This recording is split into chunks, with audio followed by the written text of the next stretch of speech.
কোরবানির ঈদের বাকি আর মাত্র ৩ দিন। গাবতলী পশুর হাটে পশু কেনাবেচার খবর জানাতে সরাসরি যুক্ত হচ্ছেন সহকর্মী ফেরদৌস রহমান। ফেরদৌস, গাবতলীর হাট খুবই জমজমাট একটি পশুর হাট, তো সেখানে এই মুহূর্তে ঈদের আর ৩ দিন বাকি থাকতে কেমন কেনাবেচা দেখতে পাচ্ছেন আপনি? গাবতলী পশুর হাটে পশু বেচাকেনা বেশ বলা যায় যে সপ্তাহ দুয়েক আগেই শুরু হয়েছে। যেটি একটি স্থায়ী পশুর হাট, স্বাভাবিকভাবে এই পশুর হাটে সারা বছর ধরেই পশুর বেচাকেনা হয়।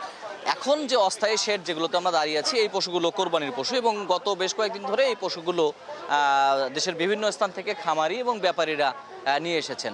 আমি যে শেডটিতে দাঁড়িয়ে রয়েছি, এখানে বেশ কিছু বড় আকারের গরু নিয়ে আসা হয়েছে। চোকদার এগ্রো টাঙ্গাইল থেকে এসেছে তারা।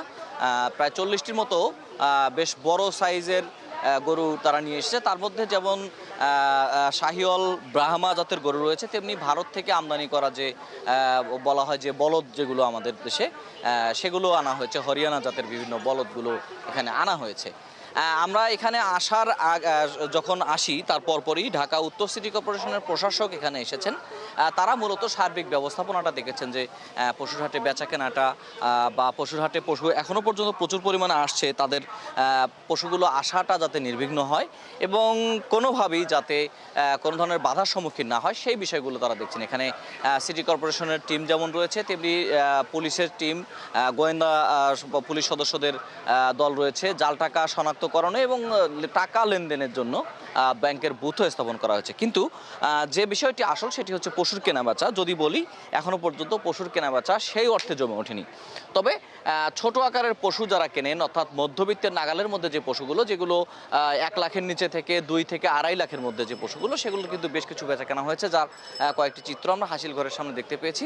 এবং যারা কিনেছেন তারা বলছেন যে ঈদের শেষ মুহূর্তে গিয়ে পশু কেনায় অনেকটা লটারির মতো হয়ে যায়। অনেক সময় এমনও হয় যে পশুর অতিরিক্ত চাহিদার কারণে পশুর সেই পরিমাণ সরবরাহ বাজারে না থাকায় দাম হঠাৎ করে আকাশছোঁয়া হয়, পশু পাওয়া যায় না। সে কারণে এখন যারা কিনতে এসেছেন তারা একটু আগে ভাগে তারা কিনছেন। যেহেতু কোরবানির বিষয়, তারা খুব একটা দাম দরের দিকে দেখেননি। তারা দেখেছেন যে পশুটি দেখতে তার কাছে আকর্ষণীয় কিনা, এইভাবেই কেনাবেচা চলছে। আর যেহেতু সকাল সময় কেনাবেচা সাধারণত সন্ধ্যা বা রাতের দিকে একটু বেশি। আপনি জানেন যে ঢাকার যারা ক্রেতা তারা সাধারণত রাতের বেলা পশু কেনার জন্য অনেকেই আসেন এবং চান রাতে পশু কেনার একটা প্রবণতাও এখানে রয়েছে।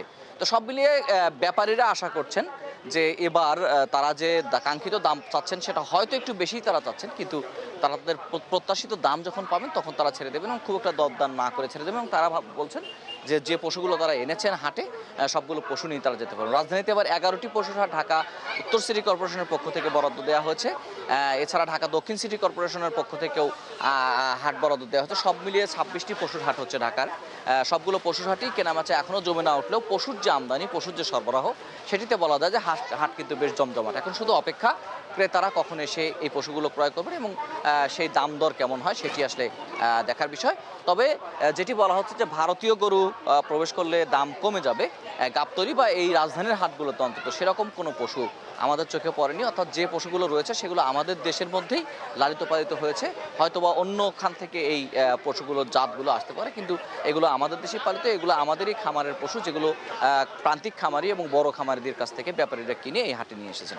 এ হলো রুমিতা, গাবতলী হাটের সার্বিক পরিস্থিতি। আমরা আরও একটু দেখব, আমরা পশুর হাটের সার্বিক পরিস্থিতি নিশ্চয়ই আপনাকে জানানোর চেষ্টা করব প্রতি মুহূর্তে।